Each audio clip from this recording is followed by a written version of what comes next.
அரசாங்கம் வழங்கக்கூடிய நலத்திட்டங்களை சமூக மக்களுக்கு எவ்வாறு கொண்டு சேர்ப்பது, இதை பற்றி பேசப் போகிறேன்.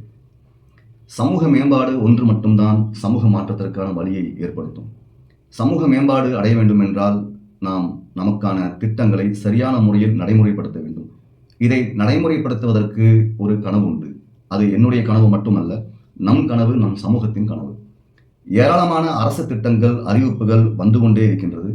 இது நமக்கு தெரியவில்லை, கிடைக்கவில்லை என்ற இந்த குமுறல்களும் இன்னொரு பக்கம் குவிஞ்சுக்கிட்டே இருக்கு.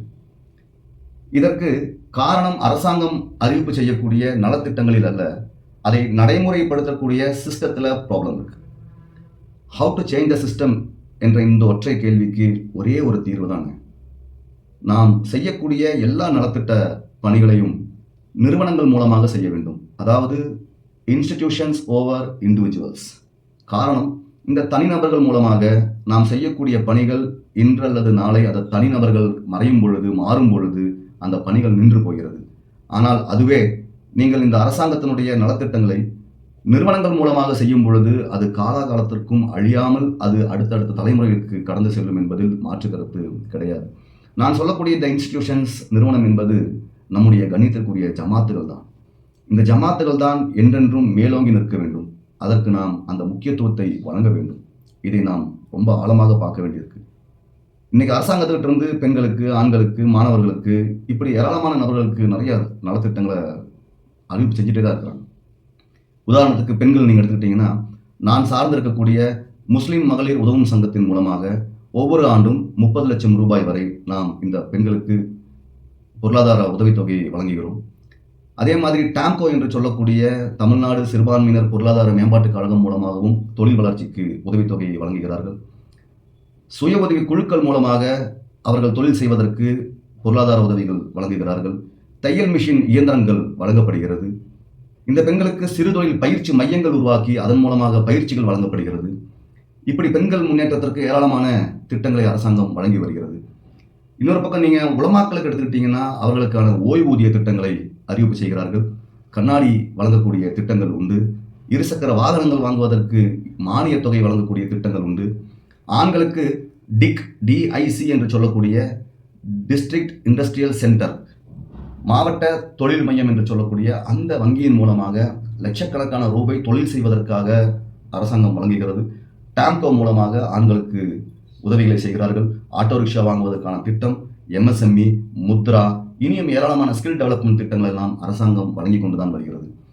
மாணவர்களுடைய கல்வி திட்டத்தை பொறுத்தவரையிலும் ஸ்காலர்ஷிப் திட்டம் இருக்கு, ஹாஸ்டல்ஸ் இருக்கு. அதாவது மாணவ மாணவிகள் தங்குவதற்கு தேவையான விடுதிகள் இருக்கு. அரசு தேர்வு எழுவதற்கு தேவையான மையங்கள் உண்டு.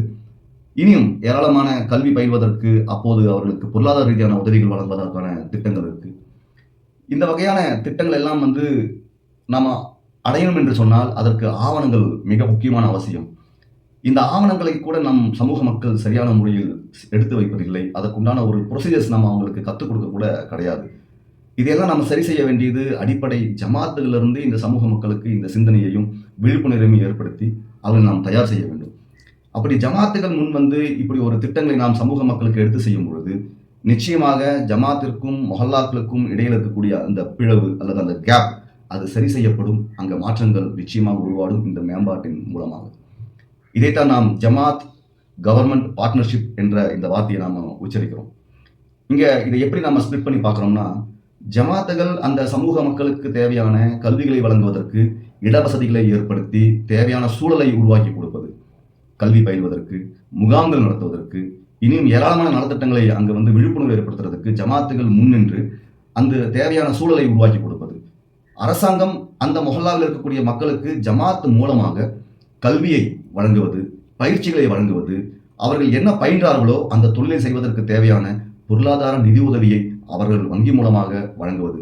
இவ்வாறான ஒரு சரியான சீரான திட்டத்தின் அடிப்படையில் ஜமாத்துகள் அந்த மொஹல்லாவாசிகளுக்கு தேவையான நலத்திட்டங்களை அரசாங்கத்தோடு இணைந்து ஒரு பாலமாக நின்று செய்யும் பட்சத்தில் இந்த சமூகம் நிச்சயமாக மேம்படும், முன்னேறும், மாறும் என்பதில் மாற்று கருத்து கிடையாது.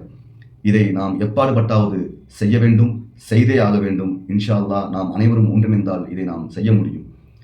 இது நம் சமூகத்தினுடைய அடுத்த தலைமுறைக்கு நாம் கொண்டு சேர்க்கக்கூடிய ஒரு அற்புதமான ஒரு கல்வி. இது நம் கனவல்ல, இது காலத்தின் கட்டாயம் என்பதை தெளிவுபடுத்திக் கொள்கிறேன். ஆகையால் இந்த ஜமாத் மொஹல்லா ஒருங்கிணைப்பு என்பது நிச்சயமாக நாம் செய்ய வேண்டிய ஒரு அவசியம் உள்ளது. இதை கண்ணியத்திற்குரிய ஜமாத்தார்கள் மனதில் வைத்துக்கொண்டு இந்த சமூக மேம்பாட்டிற்காக நீங்கள் அனைவரும் முன்வர வேண்டும் என இந்த நேரத்தில் பணிவன்புடன் கேட்டுக்கொள்கிறேன். அஸ்ஸலாமு அலைக்கும் வரஹ்மத்துல்லாஹி வபரகாத்துஹு.